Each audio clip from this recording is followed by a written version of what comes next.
Okay, so chapter 29. We left off last week. We talked about Saul. Saul is in a situation where David had gone off to the land of the Philistines, and so Saul ended up stopping with his pursuit of David. And he was running into a situation where the Philistines were setting up to do battle with Saul. And Saul got very afraid. Part of the reason I think Saul was afraid is because he had rejected God, and so God was no longer in his life. Saul, the first thing he did is he tried to get a word from the Lord, tried to find out what God wanted him to do. God did not answer him. And Saul, I think because Saul wasn't a man of faith anymore, I think what Saul was trying to do was he's trying to throw... It's kind of a shotgun effect. I'm going to try God. God didn't work. Now Saul decides to try to contact a medium because he's going to call up Samuel and see if Samuel will answer him.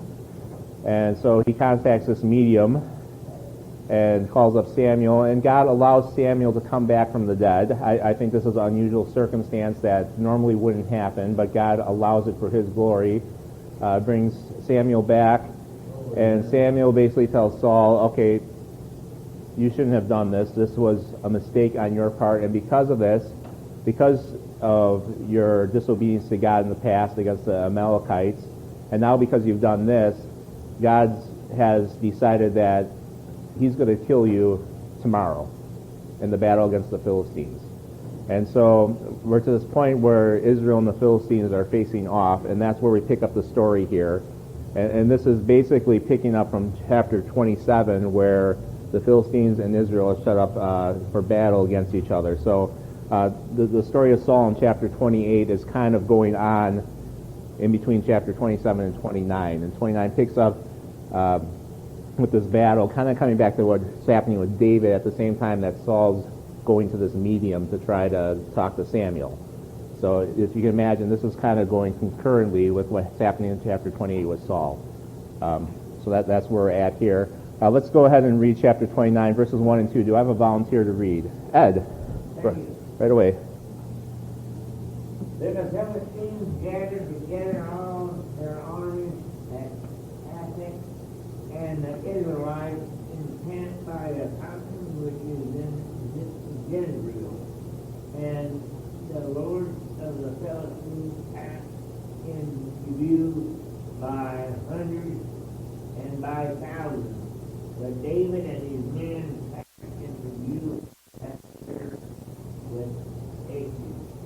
Okay, so the Philistines gather for battle here, and we're concerned. That's right, the glue doesn't work. Let's get rid of that. So the Philistines gather for battle, and they're gathering with Israel, but we're concerned with the Philistines because this is where David's at. So Israel and Philistines gather for battle. Again, this is picking up from chapter 27, what's going on. And the Philistines, basically, I see this as this is an inspection. They get their men out here, and they have their men in line. And it seems like to me this is like, you can imagine the army inspections when the generals come by and they're inspecting the troops and making sure everybody's ready for battle. This is what I see, that the lords of the Philistines are going through and making sure their troops are ready, they're armed, they're ready to fight the Israelites. And we see that David is with Achish. Now, remind me again, who's Achish? Yeah, he's the king of Gath, right? And what does he have to do with David? Why is David in his men at the rear of Achish's men? Why is he there?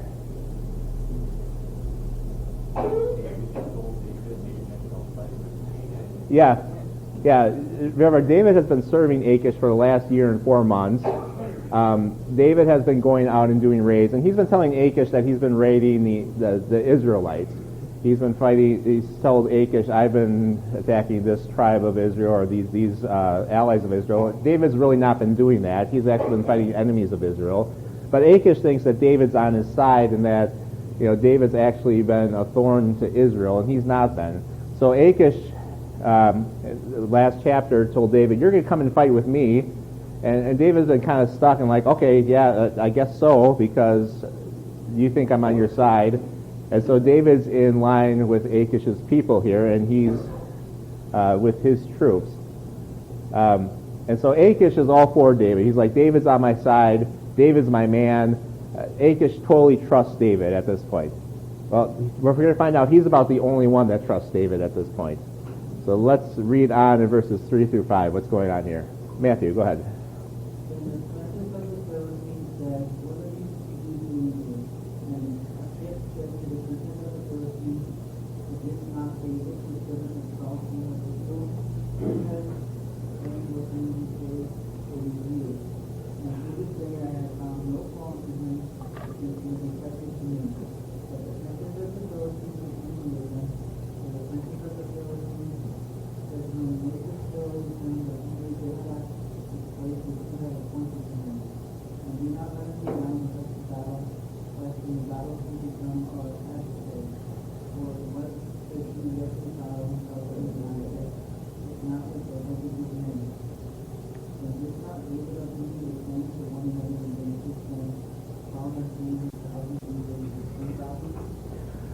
So the lords of the Philistines, they fear David and his men.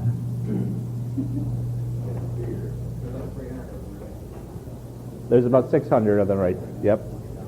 So the Philistine lords are dismayed at the presence of the Hebrews. They see the Hebrews and they're not happy about this at all. They're going to fight Israel, and there's Israelites in line with them. The enemy is at the back of their line. This is not a good idea. Now Achish defends David. Look, he's been faithful to me. I find no fault in him. He's done everything I've asked of him. He's fine. Don't worry about him. He's on our side. Well, this doesn't convince the rest of the lords of the Philistines. They're not going for this at all. They do not like this idea at all. In fact, it says they were angry with Achish. They do not like this idea at all. They do not want David to be here. They want him to return. Get him out of here. We do not want him in the battle at all. In fact, they fear that David's going to turn against them, because what's a better way to get back on Saul's good side than for him to slay us and bring our heads to Saul and say, look, I defeated these guys for you, Saul. I'm back on your side. And then they remember, hey, this is the David that, remember, years and years ago, and this has been many, many years, they used to sing about this David, that Saul slayed his thousands and David slayed his 10,000s. This was early on. This was back in the Goliath time, and they still remember that this is that same David. This is how much of an impression David has made on them. And who were they saying this about? Who were the 10,000s that David slew? Philistines. This guy's our mortal enemy. We don't care that he served you for a year and 4 months. This is the guy that was slaying our people left and right. This is the guy who was the general of Israel who accounted for all these victories. This guy has a reputation. We don't want him in the back of our troops. This is a bad idea. Send him back. Get rid of him. We don't want him here. We don't care that you like him, Achish. We don't want him here. This is a bad, bad idea.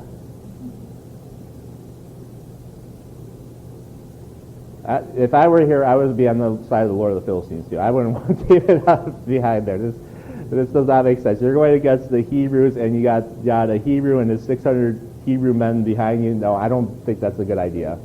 So I think their fear is well-founded here. I would not want the enemy on my side. It would be like us going back to Afghanistan now and saying, yeah, we're going to go there and we're going to fight the Taliban, and we got some Al-Qaeda mercenaries with us fighting on our side. I'd be like, no, we don't. We're not bringing them with us. That doesn't make any sense whatsoever. We're not bringing them with us at all. I mean, this does not make any sense. So the lords of the Philistines, they fear David, and I think rightfully so. Achish, he may think that David is this good guy, but it doesn't make any sense to the rest of them, and I think that they're right in thinking that David shouldn't be there. And we're going to talk about, I think there's a little more going on here too. I think, God's working a little bit here to help David out a little bit. So let's read on a little bit here, and we'll talk about it a little bit later about this. Josiah, go ahead, verses 6 through 11. Then Achish called David and said to him, "Surely as the Lord lives, you have been upright, and your going out and coming in the army is good in my sight. For to this day I have not found evil in you since the day of the coming to you. Nevertheless, the Lord did not hear you. Therefore return now and go in peace, that you may not displease the Lord of the Philistines." But David said to Achish, "For what have I done? And to this day, whether you son and your servant as long as I be with you, I may not go and fight against the enemies of my Lord the king." Then Achish answered and said to David, "I know that you are as good in my sight as an angel of God. Nevertheless, the princes of the Philistines have said, He shall not go with us to battle. Now therefore, rise early in the morning with your master's servants that come with you. And as soon as you are up early in the morning and have light, depart." So David and his men rose early into the far in the morning to return to the land of the Philistines. And the Philistines went up against them. So Achish sends David back.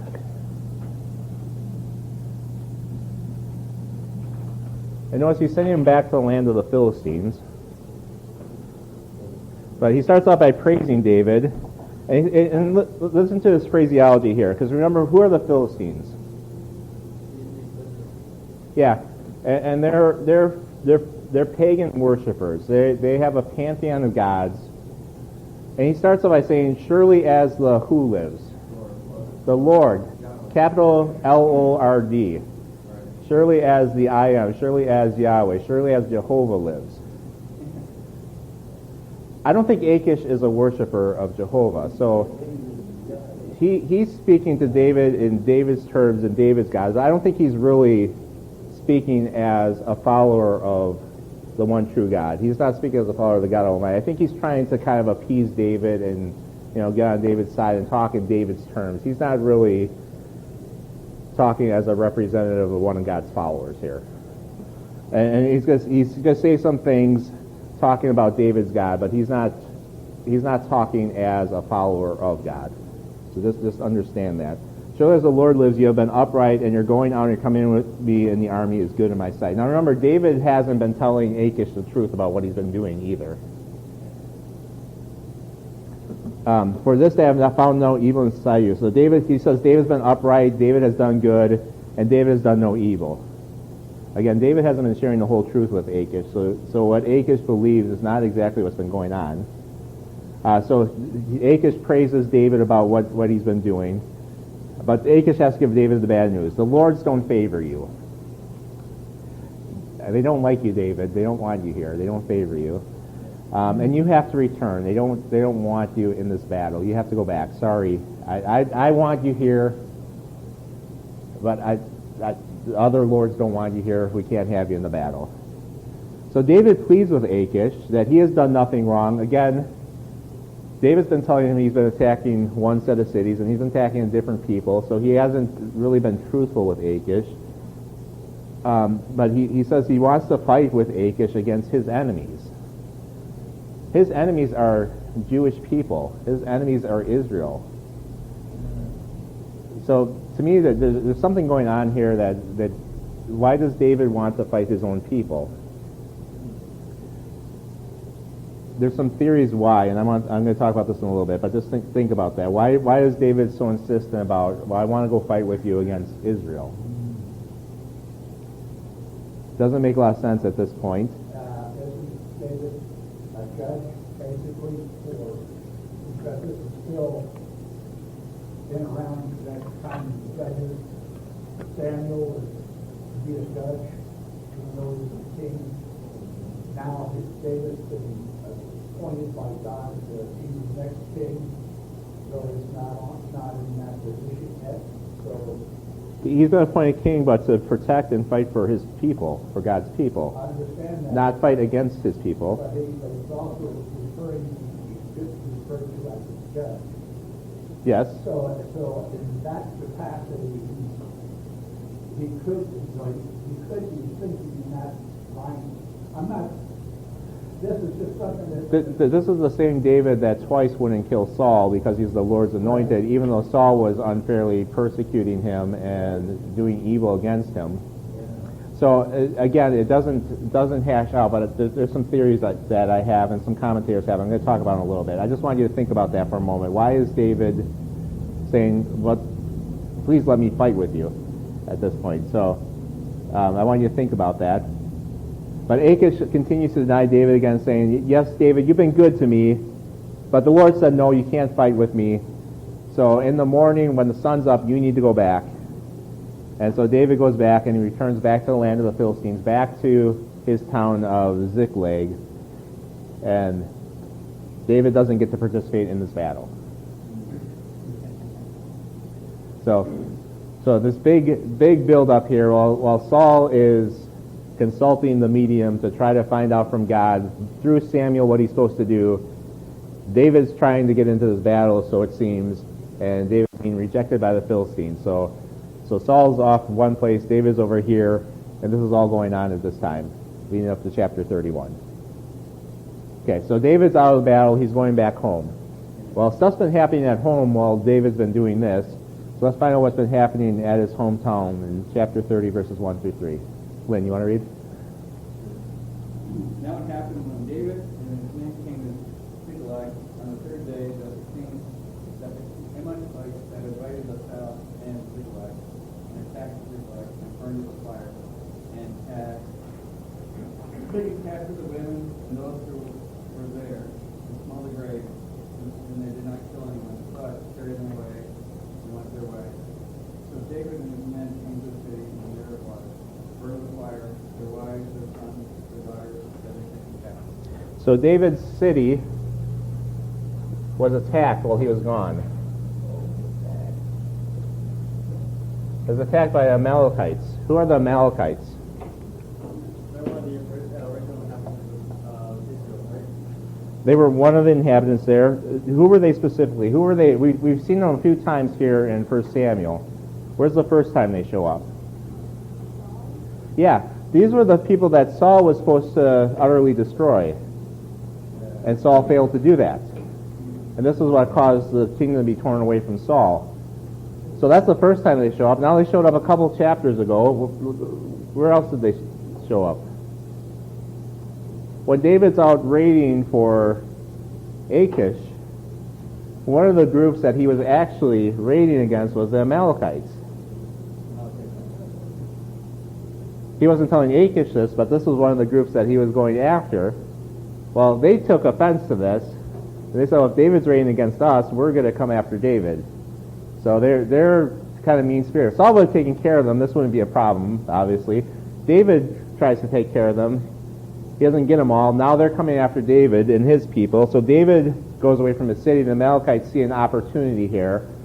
And they say, we're going to get back at David. So we're going to attack his city. And they come in, they burn it with fire. And they take all the women, all of them that were with them there, and we found out later it's his sons and their daughters are all taken captive. But they didn't kill anyone, so they're taking everybody captive there. And when David and his men return from not being allowed to fight with the Philistines, they find out that the city's destroyed and all their family and all their people are taken captive by the Amalekites. And so while they were going away to battle, the Amalekites come in and raid their city and take their family. Well, let's find out how they respond, verses 4 through 6. Who would like to read? Lemuel. Then David and the people who were with him lifted up their voices and wept, for they had no more power to lead. And David's two wives,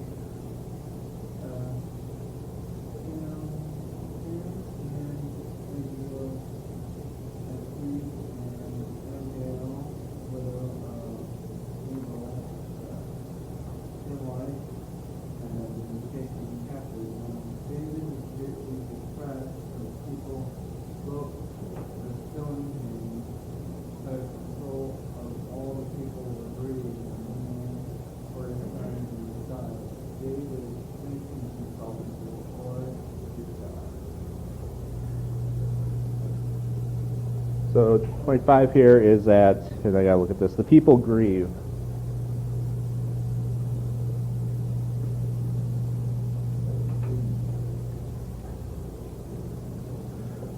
So the first thing they do is they lift up their voices and they weep. This is very heartbreaking for them. Remember, these are men, these 600 men, they've been running around, they've been fleeing from Saul.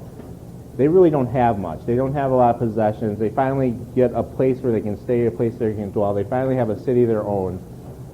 And now the city's burned, and their wives and their children are taken away. Everything they have is now gone again. You know, they haven't had much. They've been running for years and years and years. This is heartbreaking to them. They're grieving. They're weeping. This is everything to them. And for Israel, you know, the big thing with Israel has always been their inheritance. God has given them an inheritance. And remember David when he was talking to Saul, that one of the things that bothered him is that Saul chasing him was keeping him from his inheritance. You know, God had given him an inheritance because he had to flee Saul. Saul was keeping him from the inheritance that God had given him, and that was an evil thing for him because he wasn't able to have what God had given him. And these people didn't have much. These people weren't able to participate in their inheritance from God, and that was a huge thing for an Israelite. And now even what they had is gone, and so they're grieving because their wives and their families were taken, and now the men are so distressed that they're ready to stone David. They're basically at the end of their ropes with David now. They've been following him around, and this has gone from bad to worse. And there may be some of this thing, you know, they've known David had a couple opportunities to kill Saul, and they could be in the king's palace now. Saul could be dead, and David could be king, and maybe there's some of this coming into here. You know, why didn't you take matters in your own hands, David? We could be ruling right now. We could be commanders in your army. You know, and maybe they're just sick and tired of David and his merciful ways, his trusting of God. Look at his words led us now. Now we have nothing. And they're ready to stone David. And then you look at David's response. What did David do? He turned to God. You know, I think David sometimes has made some bad decisions. I think going to the Philistines was not the best decision on his part. But here, when he's in his deepest, darkest moment, what he does is he turns to God. He strengthens himself in the Lord. He knows when he has nowhere else to go that he can turn to God. He knows that God's there for him. And I think this is just the neatest response in this whole passage. He's down in his darkest moment. His wives are gone. His family's gone. His men are ready to kill him. And he turns himself to God and strengthens himself in the Lord. And it doesn't say exactly what he did. I don't know if he got down and just bathed himself in prayer. I don't know if he got out what scriptures they had and just started reading scripture. It doesn't say exactly what he did. But he put his focus in God and sought God. And that's what he needed to do in that moment. And sometimes we get into dark places. We get into deep, distressful moments. And we get worried, we get angry, we react. What we need to do is stop and turn ourselves to God. We need to get in prayer. We need to get into God's Word. We need to focus on God. And just stop and turn our attention to the Lord. Notice, we used it earlier, we told him, the Lord, your God, the Lord God, you're his creator. He's going to the Lord, the I am, the forever one. You know, you've got a plan, God. That's all, that's basically what it is. You've got a plan. And I don't know what it is outside of taking care of my people. And he's throwing his family into the hands of God. Yeah. He's strengthening, he's taking on who he knows to God, and he's applying it to his circumstance. And that's basically anything any one of us can do. And I have to wonder if a psalm or two came out of this incident right here. I mean, yeah. So it's, David's response here is just the right response at this time. And I was reading MacArthur, something MacArthur wrote. He said that I just lost what he said. That this shows when you talk about David being a man after God's own heart. This shows what it means that David being a man after God's own heart is that he gets to this place here, and the first thing he does is he turns to God. When things are bad like this, he goes to God and he focuses on God, and that's what he needed to do here. And then we see that as he responds here, he starts making really good decisions after this. Everything that he does the rest of the chapter out is well thought out, godly, biblical decisions that he makes. And I think it has to start out with that he just focused on God here and just chose to do the right things the rest of the way out. So let's look at what he does the rest of the way out through the chapter. Verses 7 and 8. Who wants to read next? Abigail. Then David said to Abiathar the priest, Ahinoam's son, please bring the ephod here to me. And Abiathar brought the ephod to David. So David inquired of the Lord, saying, shall I pursue this troop? Shall I overtake them? And he answered him, pursue, for you shall surely overtake them, and without fail recover all. So David inquires of the Lord. What am I supposed to do now? He inquires of the Lord. Now, sometimes I tend to think things. I tend to use my mind a lot, and to me, okay, they captured my wife and kids. Obviously, I'm going after them. That's obviously the right thing to do. David stops and asks God what he should do. To me, I would just jumped and gone. You have my wife's. I'm going after you. It's a no-brainer, right? No, David goes, hey, Abiathar, come over here. Bring the ephod. We got to talk to God. We got to ask God what to do. Maybe God didn't want him to go after them. Maybe that wasn't the right decision. So David inquires of the Lord. So he gets the priest. He brings the ephod. Again, remember, this is Old Testament. So, you're not...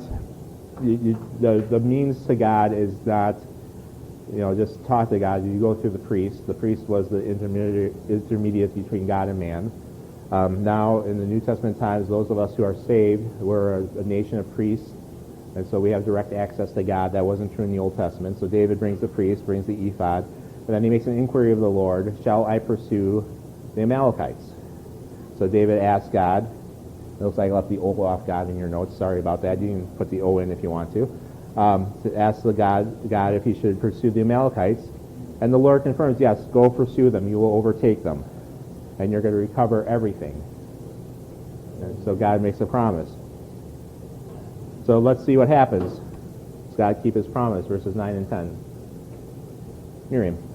So David went, he and the 600 men who were with him, and came to the brook Bethel, where in those days were left behind.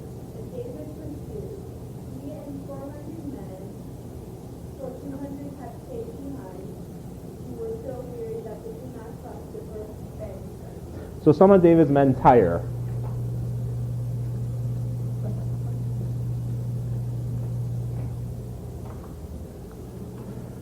And so 600 men went with David. This is his 600 men. This is what he's had for a while following him.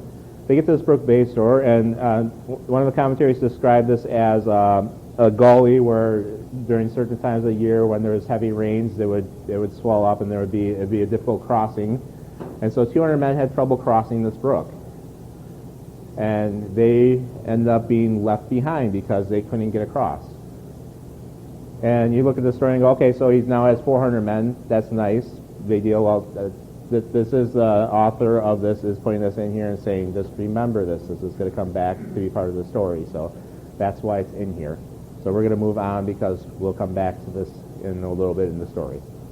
Let's go on verses 11 through 16. Nathan. Then they found the Egyptian in the field and brought him to David. They gave him bread and he ate, and they let him drink water. And they gave him pieces of a cake of figs and 2 clusters of raisins.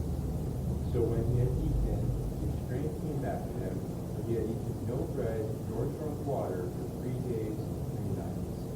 And David said to them, to whom do you belong?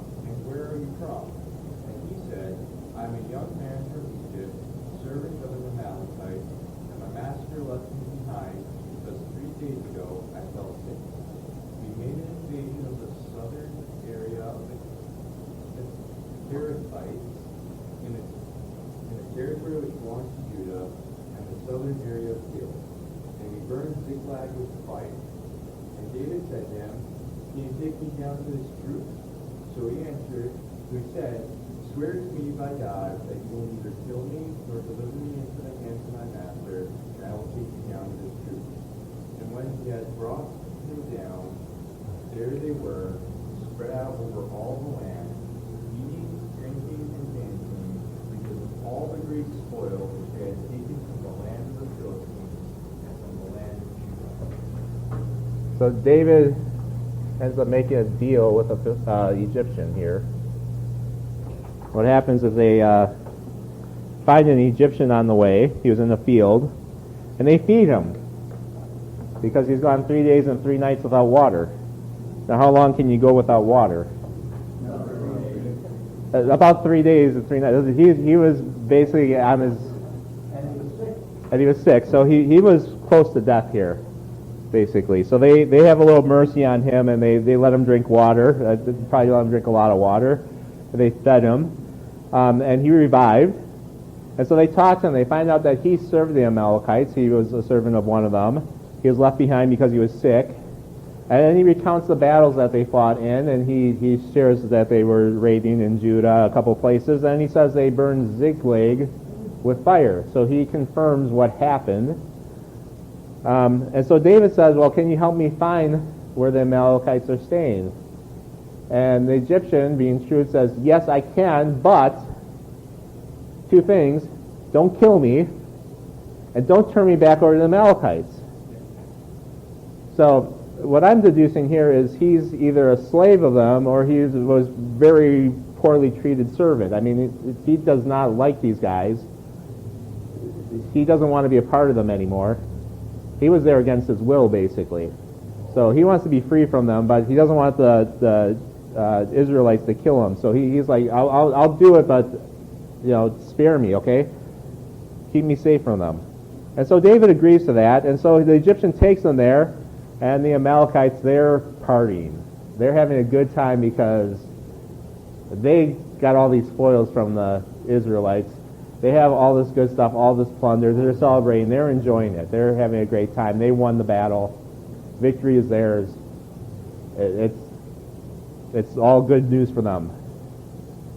So, let's see what David does. Verses 17 through 20. Who has to read next? Jonathan. And David attacked them from twilight until the evening of the next day. Not a man of them escaped except 400 young men who rode on camels and fled. So David recovered all the Amalekites that carried away, and David rescued his 2 wives. And nothing of theirs was not either small or great, sons or daughters, spoil or anything which they had taken from them. David recovered all. And David set all the flocks and herds that they had driven before those other livestock, and said, This is David's spoil. So David recovers all of what was taken, and then some. And that's what God promised would happen, right?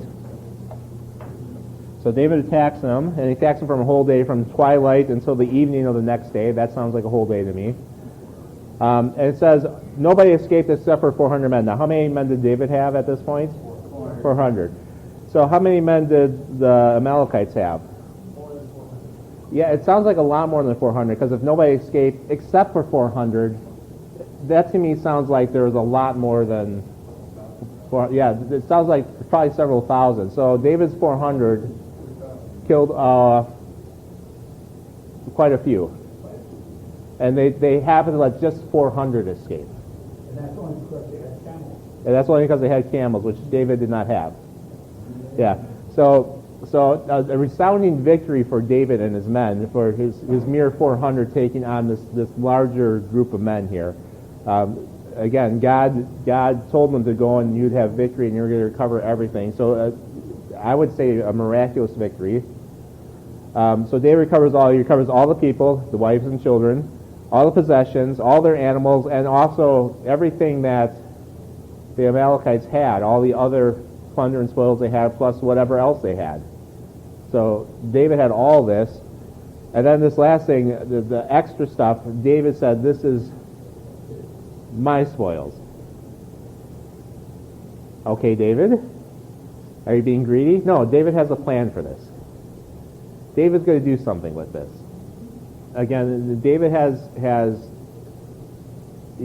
something special he's going to do with this, and you're going to see that this is going to be a good thing that David's going to do. So let's look at verses 21 through 25. Here's part one of David's plan, what he's going to do with the spoils. Joanna.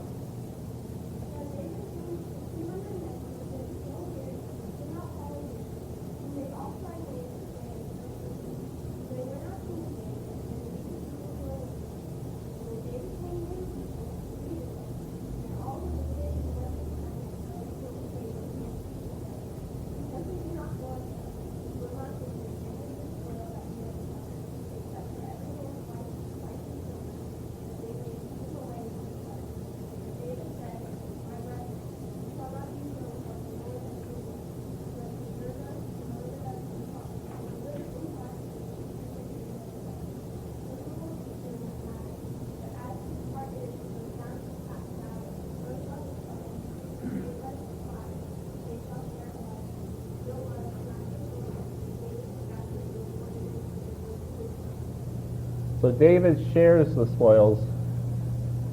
Oh, my pen's going again. David shares the spoils with those who stayed behind. So this is the extra stuff that David got. So he meets the 200 men who are left behind, and some of the men did not want to share the spoils with him. The wicked and worthless. Now this word worthless, this is this sons of Belial that we've seen over and over in 1 Samuel. Remember, Eli's sons were called this, and Samuel's sons were called this, and the people who were accusing Samuel were called this. It's happened over and over several times. This is the same people.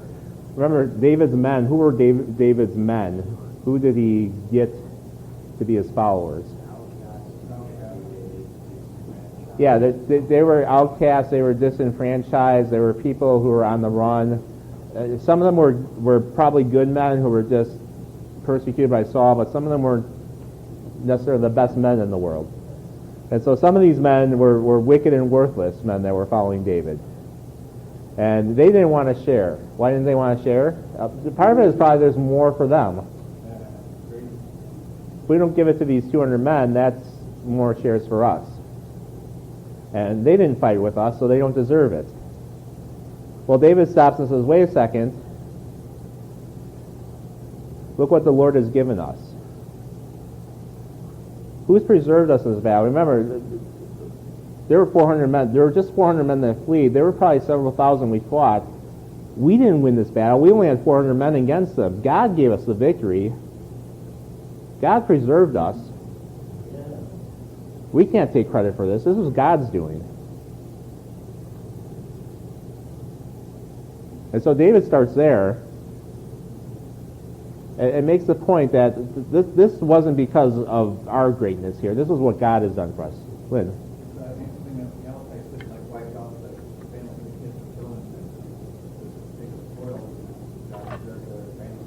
Yeah. Yeah, why didn't the Amalekites kill anybody off? Yeah. Yeah, so God did all this, and even like that, they recovered everybody. Nobody died. Not a single person. So that's a good point, Lynn. And so then he makes the point that those who stayed behind, they stayed with the supplies. You know, maybe they didn't fight, but they played a part too. And so they deserve something also. And so they earned some of the spoils. So David makes this point and says, we're going to give it to them because God gave us the victory, and even though they didn't fight, they played a part in this. And then this becomes a statute in Israel. Now, I think partially because David's going to become the king, so why wouldn't it? Because he's making this decision here. And so David shares some of the spoils with these men. So that's part A of his plan, what to do with this extra reward that he's gotten. Part B, verses 26 through 31. Let's see what else he does with it. One more reader. Ted, go ahead. Now when David came to Ziklag, he sent home some of the spoils to all the Judah. To his friends saying, here's a present for you, some spoil of the enemies of the Lord. Those who were in Bethel, those who were in Ramoth, south, those who were in Tyr, those who were in Gor, those who were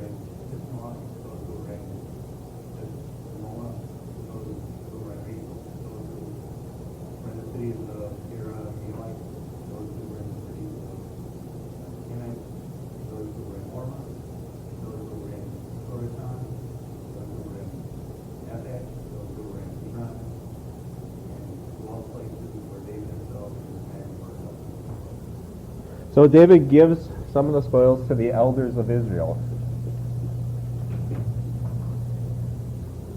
Now, the first time I read this, I thought, oh, well, he's trying to make friends. He's trying to make buddies. I don't think that's what he's doing, actually, the more I studied this out. But let's look at who he gives it to. David gives some of the spoils away as a gift to some of the elders of Judah. He gave some to those who were his friends. He gave some, and I put to those who knew him, those who were accustomed to where he roved, so those who were familiar with him. Now, why would he do this? I'm not going to give the answer right away, because my answer is going to be in the takeaways, but I want you to think about that. So let's go to my takeaways here.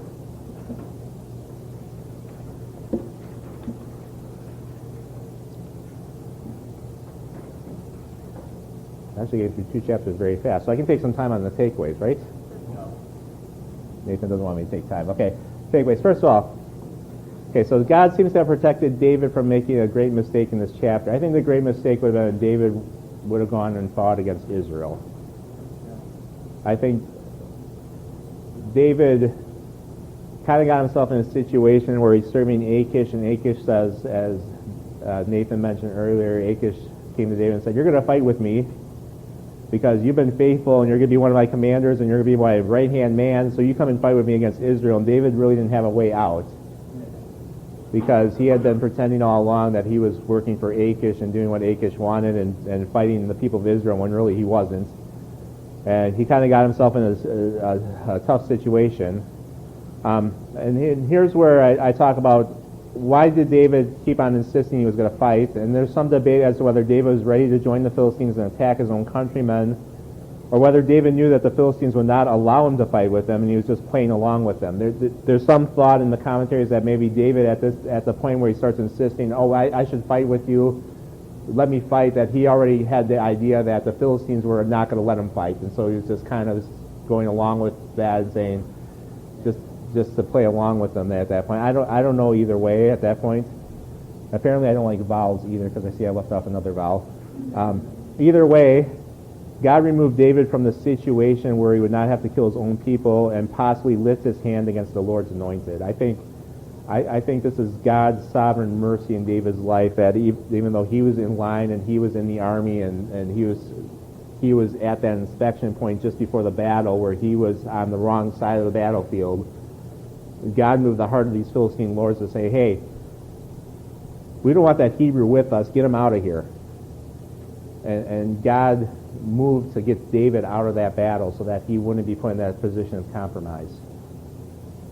And I think even though David made a bad decision to go to the land of the Philistines, and even though David made a bad decision to be playing along and fighting for the Philistines, and he made the decision to deceive the Philistines into thinking he was on their side, God showed mercy to David to get him out of that situation. And I think God often works in our lives to keep us from mistakes that we would make without us even realizing that we made those mistakes until later in our life. I've looked back on situations in my life where at the time I've wondered why something hadn't happened, or why, I wanted to go this direction and somehow it got blocked, the door got closed, or I got moved out of that direction. And why didn't that happen? I look back later in my life and go, oh, that would have been a humongous mistake in my life. I'm sure glad that God didn't let that happen. And I've known several situations in my life where I can look back and say, I am so glad that never happened in my life, or that I didn't follow through on that choice, or that I wasn't allowed to do whatever that was. And I think this is a situation in David's life where God just blocked that door from ever opening for him and took him out of that battle. I think we can be thankful for those situations in our life where God just keeps us from making just terrible mistakes in our life. And sometimes God does allow people to make terrible mistakes in their lives, and it just destroys their lives. And there are consequences to our sins, but sometimes God is merciful to us and does show us that kind of mercy in our life. So that's lost my mic. So God, I think, was merciful to David in this, and God's plan is for David to be the king and to David to be the predecessor of the Christ, and so he has a plan for David. I think he protected him in this situation. So Any thoughts on that? Any comments or questions?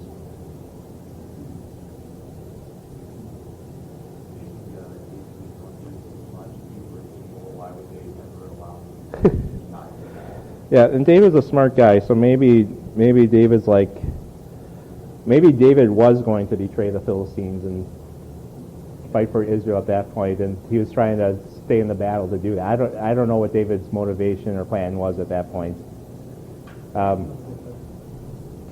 can see almost the hand of God in this whole thing. That was the thing.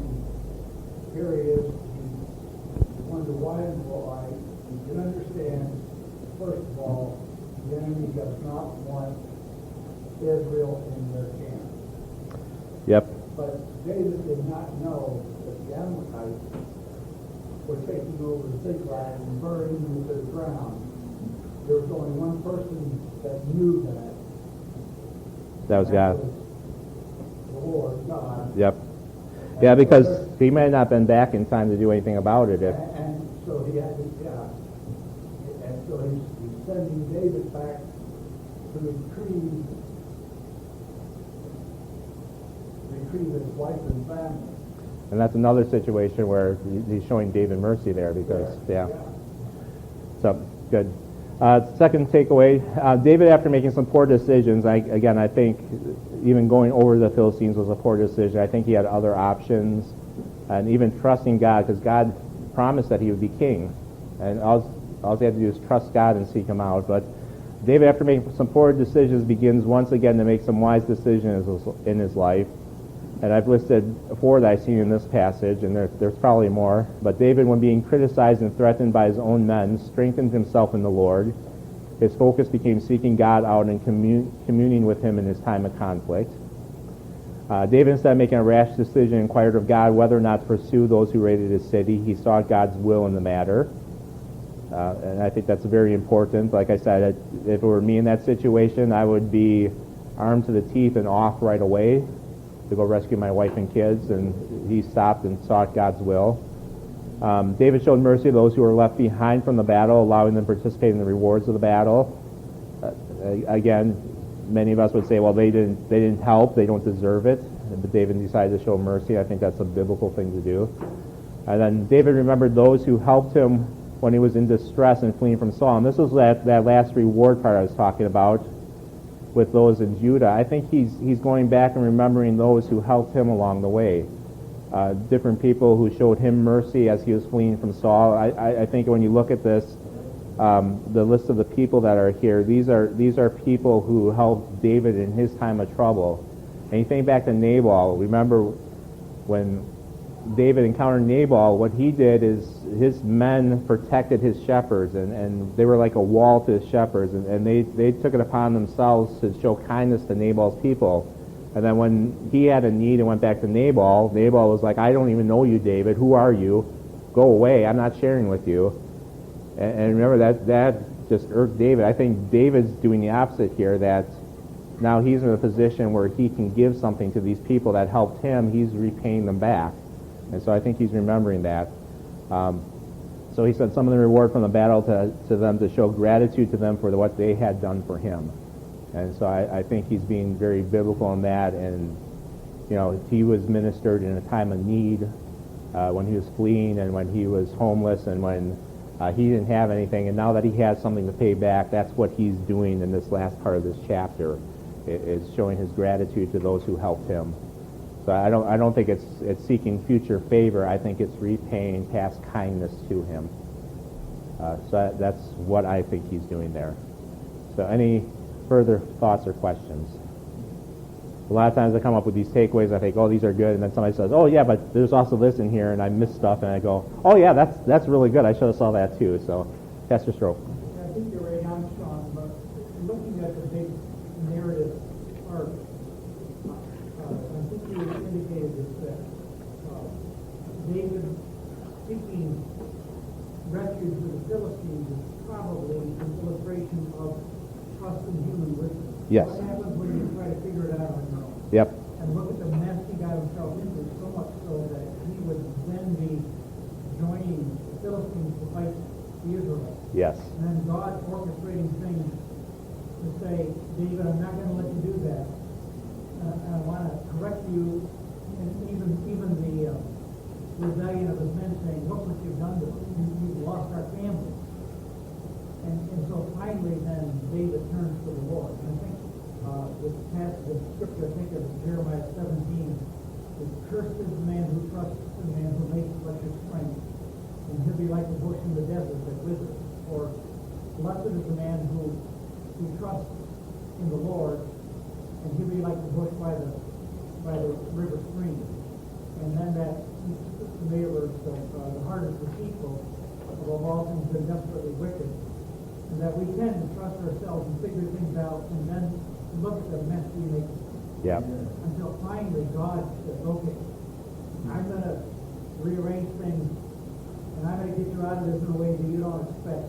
I'm going to draw you back to myself. So I think it's right along the line of what you're saying.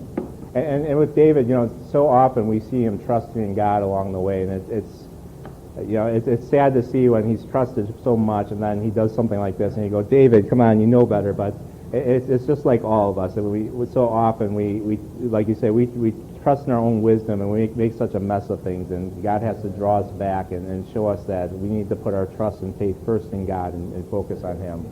So thank you. That's exactly right. I totally agree with that, and obviously you shared Scripture, so I have to agree with that. But yeah, so that's good. Any other thoughts? Let's go ahead and close in prayer. Ted, will you close us in prayer? Heavenly Father, we just thank you again for today for the message that you've given us, Lord. We pray that when we do struggle with things in our decisions or maybe that you would just compel us to look to you first and to look at what you want in that decision making in our lives. Lord, I just want to pray for this individual from the family, the young man who got shot. I just pray that you would be with that family. I don't know what the situation is, Lord, but I just pray that you would bless their hearts and you would save their Lord, I just pray that you would help us in the city coming. I pray that you would bless this food that we're about to have for fellowship. As far as the fellowship goes, I'm pretty sure that there's still some setup that needs to be done with the women. So I'll ask if you want to head to the sanctuary, just hang out together, encourage one another. If you're new here, just our people are pretty welcoming. Just talk with people. They'll be glad to talk with you. And we'll let you know when things are ready and you can come through the line. It shouldn't be too long, but the women will need a little bit more time to get things set up, I'm sure.